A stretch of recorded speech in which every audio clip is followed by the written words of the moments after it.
I am so fond of Dvořák's Eighth Symphony that it's actually hard for me to talk about it objectively, but I'm going to try.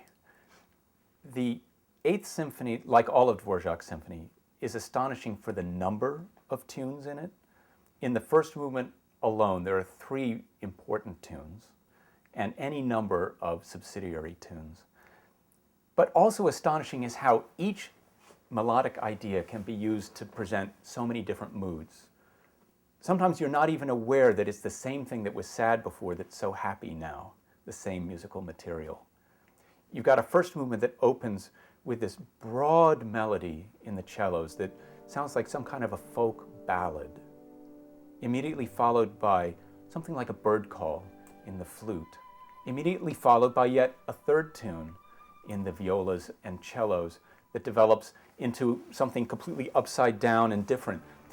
The different kinds of manipulation going on are very sophisticated, and yet it always sounds so natural.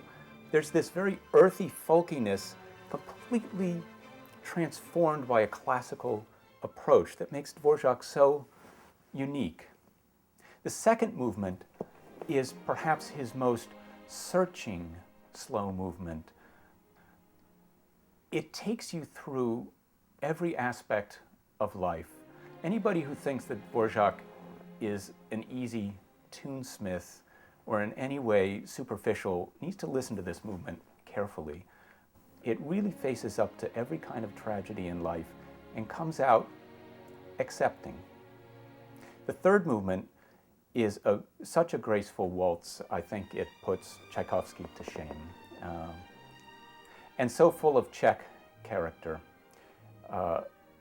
It's really got an ineffable quality. And the last movement is simply one of the most exhilarating things in music. It opens with a great big fanfare that keeps coming back, and by the time the piece ends, the way that fanfare just explodes with what sounds like elephant calls in French horns trilling, by the time the piece ends with a great big acceleration, I mean the roof of the concert hall just comes off. It's one of the most exciting pieces I know.